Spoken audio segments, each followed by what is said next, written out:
have a few more things. I know I've kept you a long time today, and I appreciate it. Not a problem, I man. appreciate it. So we've already talked about, you know, technique and ostinatos and stuff and all that. We kind of assimilated that as we went along. One thing that you talked about in a Drumeo video you did, frequency rhythm assimilation. Okay. which I get, you know, it's something that drummers don't think a lot about, especially young drummers.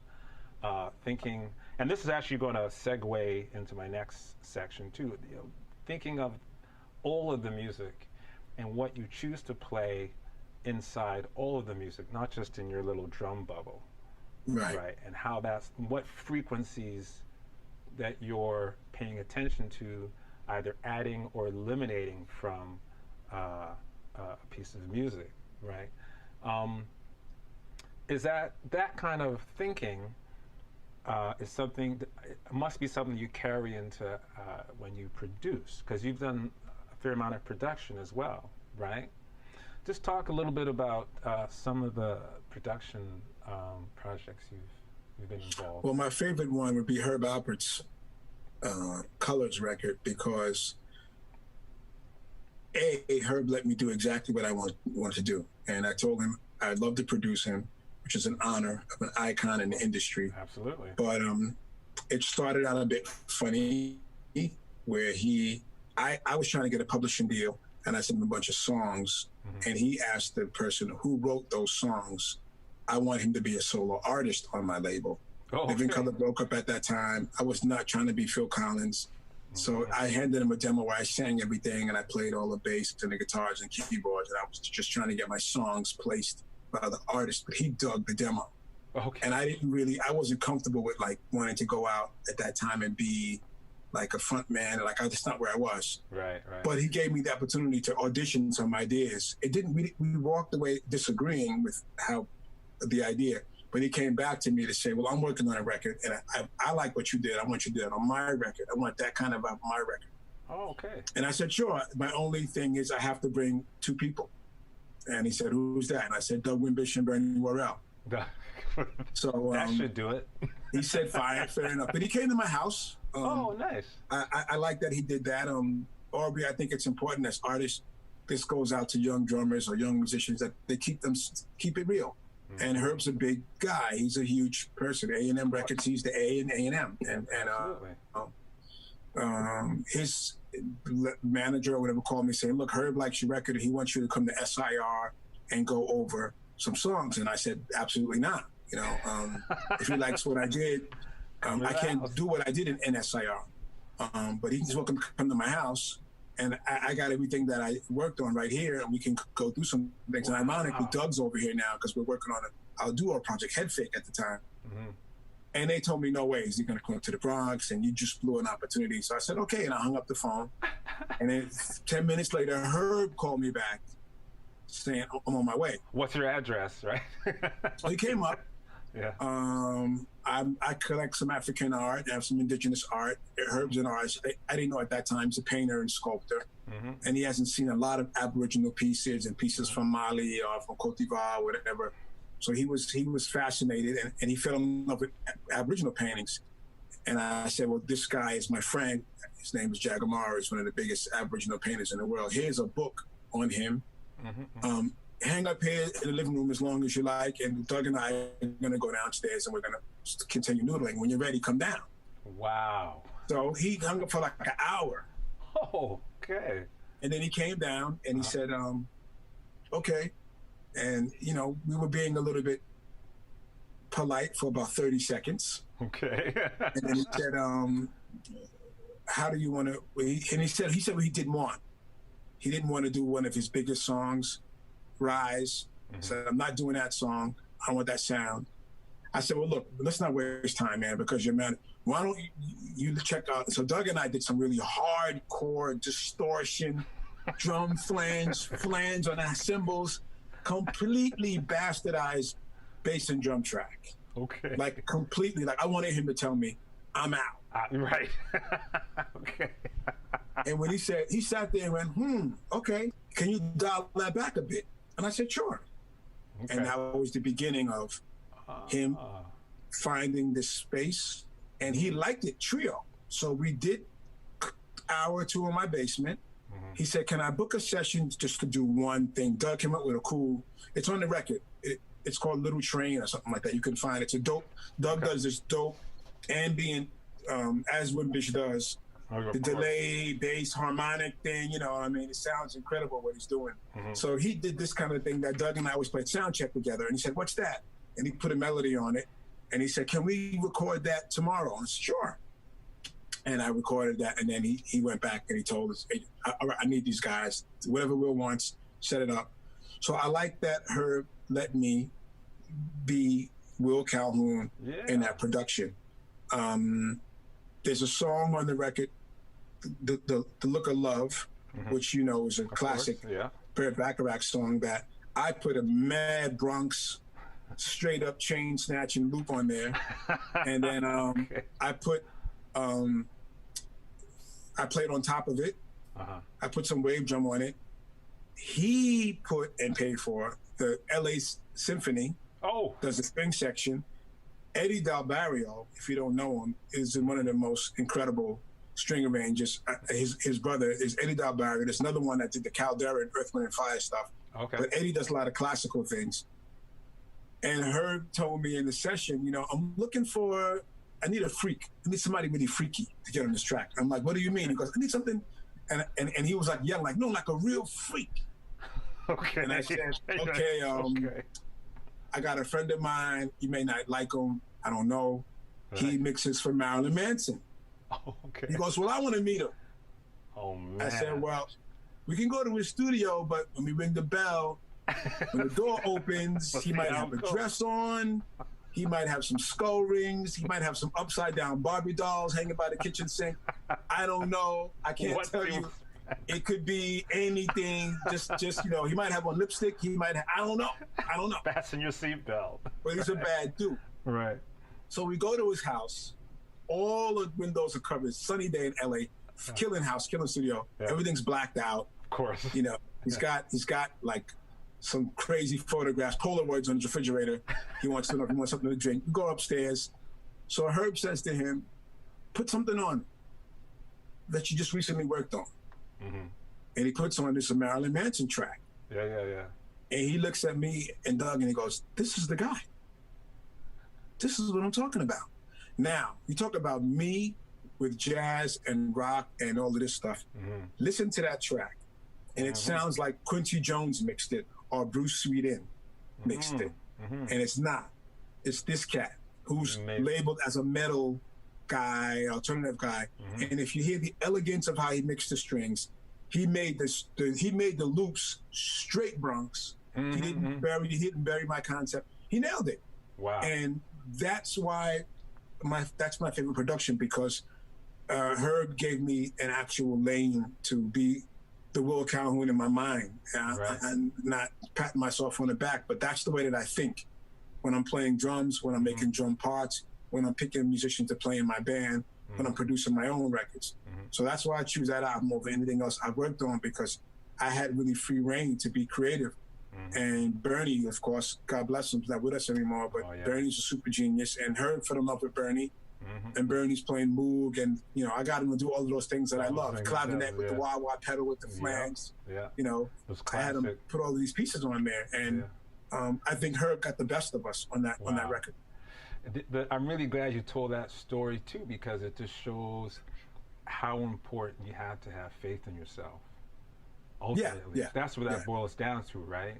And you got to be able to, I guess, walk away from some things that, in a sense, like you risked the fact that he could have just turned around and left.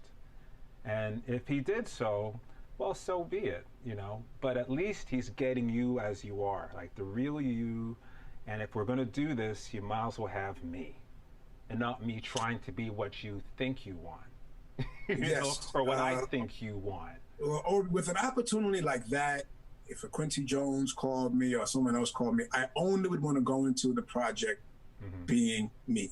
You know, Narada, Michael Walden, who I love dearly, and he's a badass drummer, as you and I know, and he's an incredible producer, and he's got God knows how many Grammys. Called me for a project, and it wasn't the right vibe, and we're working on something else now, but that wasn't right because he's made some suggestions, I made some suggestions, and we both realized that both of our suggestions probably were not going to be in that same pot for that stew.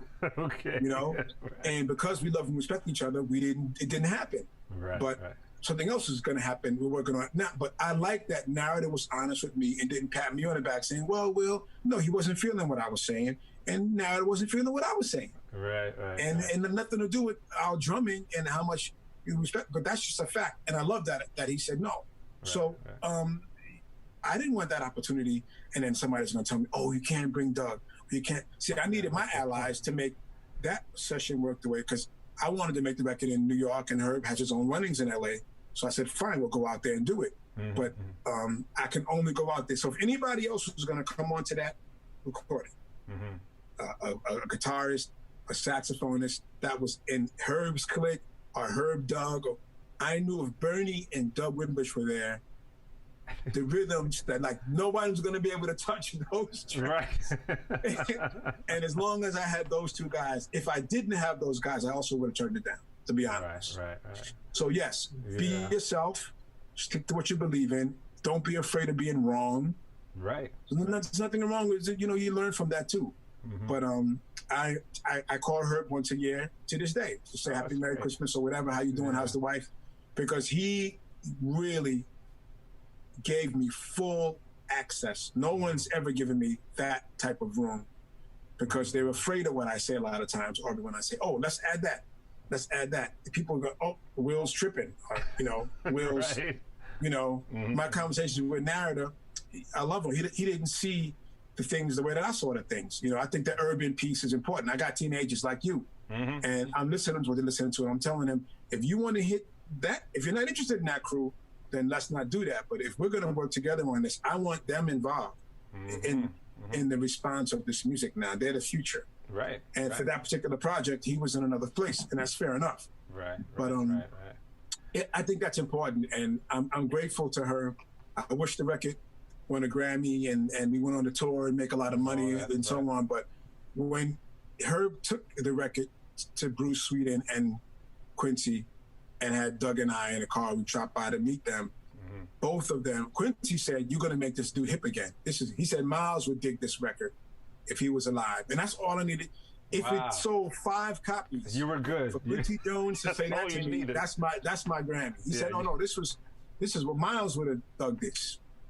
Done. Mission accomplished. Success. Yes. So before we part here, I just want to talk a little bit about one of your outside projects, Wayne Shorter. Now, gotta check in about Wayne. What was early 90s?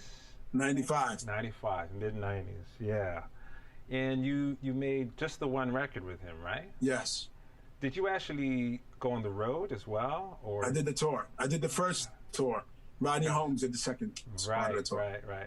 So what, I mean, because Wayne is such an icon, and, you know, between his you know, with Art Blakey, the 60s, Weather Report, and then after, what was your takeaway, aside from just, like, you know, that's a very broad question, but. That's a whole other interview, but I'll try to bring it together. Right.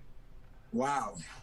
My takeaway, before I tell the story about how it all went down, my takeaway from it is a couple of things. One of them is, going into it, I knew Wayne Shorter is a genius, and he is. And that word is used too loosely these days. Number two, Wayne Shorter is, to me, one, if not the greatest American composer, in my opinion, with that as well. So there's those two aspects. Wayne turned me on to a lot of great books to read and a lot of great inventions by African Americans that I didn't even know were done. So he had me research. This is outside of the brilliant music. Right. And I took away from it what you talked about earlier. I mean, it didn't work out. I'm not afraid to say. You know, the tour didn't work out. the band didn't work out, and I felt that it didn't, and I was honest. I knocked on his door in his dressing room, and I said, look, I think you should get somebody that you want to do this, because I don't feel, it was hard. Him and Miles are probably my two favorite musicians I wanted to play with in my entire life. Yeah. You know, that were alive when I was, you know, Hendrix wasn't alive at that time for me to have the skills to hang with that music. But Miles and Wayne are two people that I live to play with. And it was frustrating that it didn't work out. But I after leaving the band, being removed, we all basically got fired, I ain't afraid to say. 5 years after that, I realized, Aubrey, that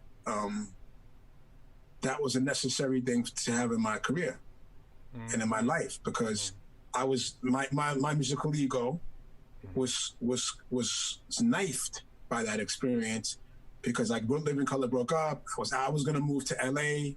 My friend got remarried, and he had a house in Koreatown with a studio in it, and he let me use his house, so I was able to work out of LA, live out of LA for a while. I was trying my LA thing, which didn't work either.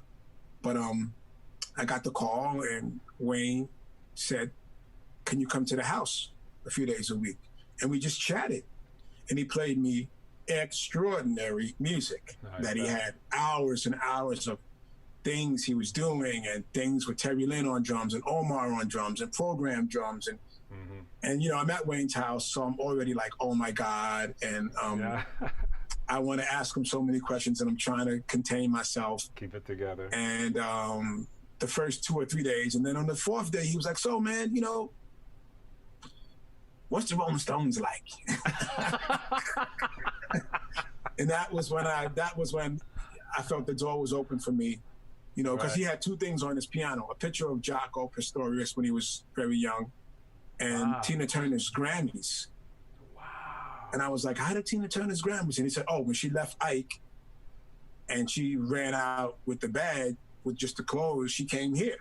Whoa. And she was tight with the late Anna Marie, who unfortunately died in the Flight 800. Right, yeah. Oh, and Anna Marie and Tina were friends, and Anna Marie turned Tina on to Buddhism, which Wayne was Buddhist too. Right. So that's how her Grammys were. Because, you know, I walked in, I was like, wow. And I said, man, what was that like? And he said, man, Tina asked me to write some music for her, man, but I couldn't get around to doing it. I'm like, I wish I could have heard the stuff you were going to write for Tina. Turner, you know? Yeah. But man, that was the day I got really comfortable around Wayne, and he has a very interesting sense of humor. He's a super high IQ, intelligent genius on all levels, with science, with music, with joking. You know, he's just he's a very high thinker. Right. And I had a great time over there. His recurring question was, do the Rolling Stones really have, how much money do they have? I kept going back to do you really? And then he would talk, and then I was like, man, what was it like? Four and More record, and Miles, and then Tony. How was Tony when he first? And he would say, yeah, Tony was it. How much do they get per show? Like, really? Seriously though? Like. And when I broke it down to him, man, he looked so destroyed. He said, give me an example. And I said, here's what they get as a deposit to just do the tour. Oof. And when I gave him that number, it took him about 15 minutes to get over that. You have to recover. And I just explained to him the industry, how it's built. You know, they're back. It's a different kind of a situation. Yeah. So it was great, man. And I got to ask him about Jaco, and he said that that's a picture he saved because Jaco was clean at the time, and he wants to remember him in that way. Right. Amazing. And I asked a million questions about Miles, a million. I probably pissed him off after a while, but he was, you know, what with this and Nefertiti, and right. And then what did you do with footprints? Like, what was the concept? Yeah. You know, like I'm doing you right now. Yeah, he was patient, man. He talked a lot. So then we went through 3 or 4 days of that. Then he said, come back next week, a couple of days, and I did. And we talked some more, and he played me hours of, everything was incredible. Everything he played was, what do you think about that? It's incredible. It's 12-minute suite, man. It was incredible. Oh yeah, well check this out. boom, right? And then he would tell me what he didn't like about it, which was important for me. So then I started paying attention to his comments because I knew he was getting to some music, and I better be paying attention because he's kind of honing it. And if I miss it, he was gonna, he was gonna get somebody else. So we started. Then I think the 5th or 6th day, he said, "Can I bring a drum set over?" Oh, okay. And I said, yeah. And I had my, I was hustling in LA. Some of my friends were not available. So I had to get one of my gangster looking friends to come up, with tattoos, bald head, muscle bound. He looked like a Crip or a Blood. He's the only cat that I could get at that. Cause Wayne did it on the, what are you doing today? Cool, man. Yeah. Can you bring some drums by? And of course I said, sure. Of course I can. Right. Yeah. So I hung up the phone, and I used to borrow his motorcycle. That was my friend. Whenever I went to LA to do my hustling and running around, I used to borrow his motorcycle all the time. Okay. But he was a security guy, did different things. I mean, he moved up and got married and actually got an apartment and stuff. And I called him and I said, and he said, man, Calhoun, that's important. I'll be right over. And then I called SIR and they gave me a kit. They said, don't worry about it. We'll get through them numbers and stuff later. And I grabbed this kit and went out to his house. And it's funny because I didn't want him to come into the house because I didn't know how Wayne was going to vibe. Wayne was like, have your friend come in. I was like, nah, he's cool. He said, no. So he said, so he called him in. My friend came in. And Wayne was fascinated with this, his brother. He's all bald headed. He's all, and he's a guitar player. He knows a lot about jazz. Right. He said, I like your friends. He said, tell me that's not all he does, right? He does something else. I'm like, he does a lot of things. And then Wayne started laughing, So that was, it started that way. And it got into me bringing the wave drum up, electronics. I started playing him. What he said, what are you into? So it was a couple of days of Wayne's stuff. And then it was only 2 to 3 days of what I was into. I was going to London during that time with Wimbish. We were starting the head fake, jungle funk days, that thing, electronic samples, changing the drum sounds. And he thought about doing that with High Life in the beginning. Okay. So I said, look, I played him some stuff by this great producer named Stretch, classical piano player in London, who to me was the Wayne Shorter of drum and bass. And I said, and Wayne dug what he did, and I said, check out this cat Stretch. And he's like, I want to work with this guy. I'm like, I'm sure he would love. So I was starting to try to bring this international thing to him, and he was digging it. Right. So 2 weeks into that, Marcus calls me. Okay. And Marcus is my man from New York, and Marcus Miller. Says, check this out, Will. So I'm going to be producing this record, man, and I'm going to put some stuff together, and I'll see you in the studio. And I'm thinking to myself, is Marcus going to go for the things Wayne and I were talking about in his house? Right. It didn't seem like it, but I'll bring all my stuff in. And so we got there, and I love Marcus, but he gangstered that situation so cleverly. He had everything on the MPC. Wayne had these charts that went across the room. Letter R, letter T. I mean, TT, long stuff. Yeah. So Marcus had to edit the stuff down, which he was brilliant at. He said, Wayne, you said that already. Let's do this. So we got the stuff from like 30 pages down to like 12. 12, right. Okay. And then it was time to record, and Marcus walked over to me. He said, look, man, I need you to Motown this music because I got Wayne, I got the label vibing, and I got the orchestra, and I need you to do me a favor. And all right? And he just walked away from my drum kit. Now, loving Marcus, I said, of course. Right. My ego was like, yo, we talked about another whole vibe at the house. And for like, days and days. Hang on a minute, hang on. Like I realized that conversation was, concept was behind me. Yeah, that was. And I wasn't going to be the guy to be a stick in the mud to say, that's not how we did it. So I respected Marcus's wishes. And he's a fantastic producer, and he did a great job. Right. And I had to take all of those things Wayne and I were talking about and experimenting with and hone it into what you hear on the recording now.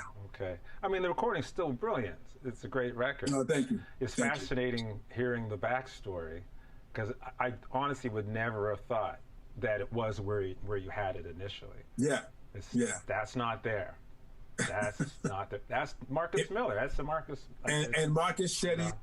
He came over and tapped the foot of the Tom Think, think, think, think, think. Check Tick, this tick, out, tick. Will. Oh, I need you to do this and that. All right, man. Cool.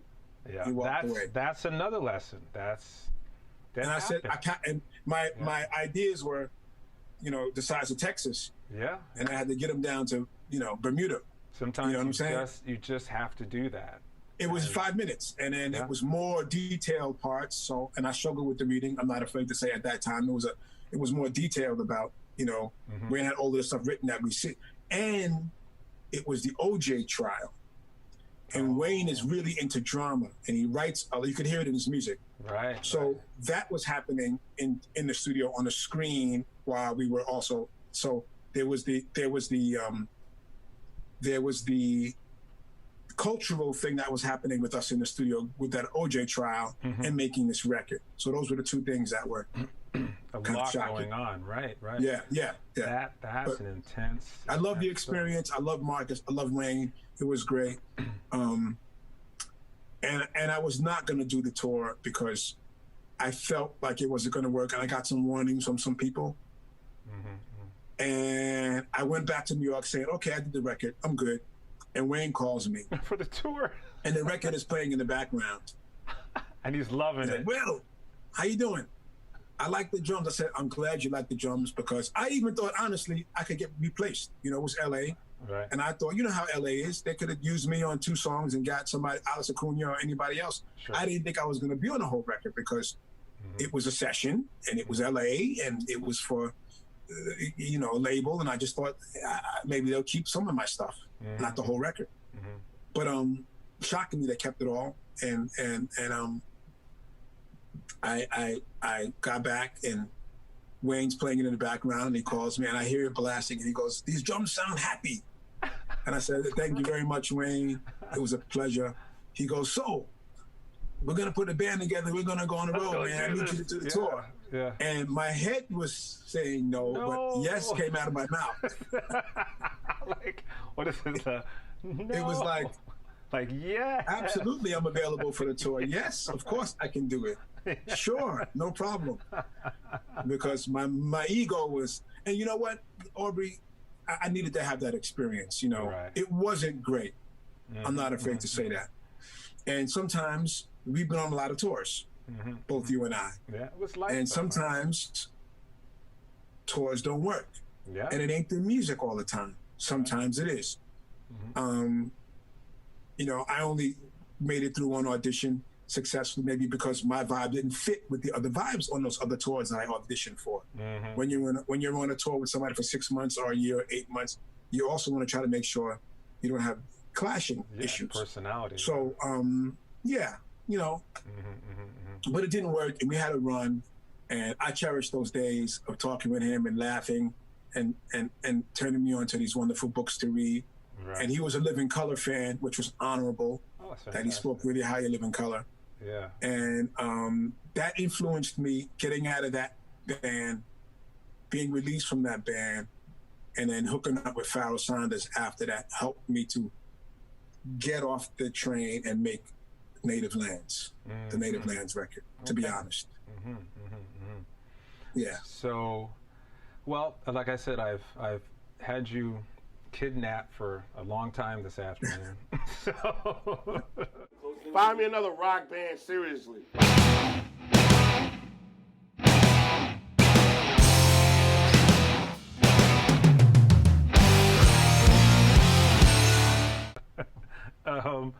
I guess I'll just want to add a whole bunch more questions, but I'm going to kind of compress it a little bit. You have two, Living Color now has a new record called Shade, right? Yes. And also your last solo record was celebrating Elvin Jones. Yes. So I guess we're kind of thinking, what's ahead for, it's hard to tell what the future is, especially now, because we're going through such turmoil. But what's on the radar? Is it anything to do with what you just did with those two projects? Or is it something on your own again? What's brewing in Will Calhoun's mind at the moment? All of those things. I did spend a lot of time, in Mali and mostly in Morocco. So I do have some recordings of those lovely days and months that I'm going to put together, something along this line. Living Color is going to go back in and make another record. Okay, good. These are very tumultuous times, and I think a brilliant opportunity for real change, and not just suggestive change or limited change or just moving the peg up into one hole. So we'll see, but it's going to be interesting even to see what the climate is going to be like with venues and booking and flying and that kind of thing. But everything. Of quite a few things. I love photography and I have my visual art piece that I do. Right. And I am starting to teach a little bit more, so I would like to get more involved in teaching and speaking to younger people about music in the world and humanity, and not just what it takes to be a great drummer. So I would like to get into some more academic scenarios where I could do lectures with all the experience that I've had with some of the things we talked about, and then international things. I would like to share that in a way with people, different communities. Fantastic.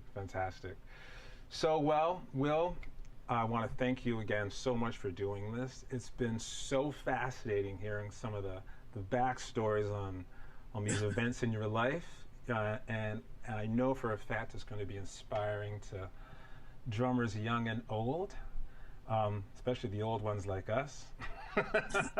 We're not old. We're not old. We're not old. Mature. Yeah, we're mature audiences only. That's right. So they should go to your website to research some of these projects. Is that the best? WillCalhoun.com. My Instagram is Will Calhoun Drum. My visual art is Will Calhoun Art, ART.com.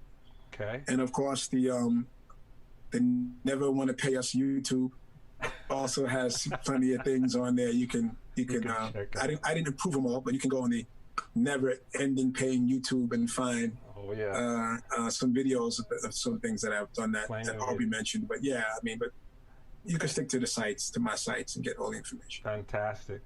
All right, man. Thanks again, and I can't wait till I can see you in person. Yeah, I know. Same here, man. Great, Aubrey. Thanks for this, man. I appreciate it, man. And you're a great drummer and educator in your own right. And blessings to your family. Say hi to everybody for me, please. Yes, and you too. All right. Absolutely, man. And we'll stay in touch for the big virtual hug. Yep, absolutely. All right, brother. Okay. Take care, man. All right. Thank you. Bye-bye. Thanks for watching my video. Really glad you did that. Subscribe and click here if you want more performance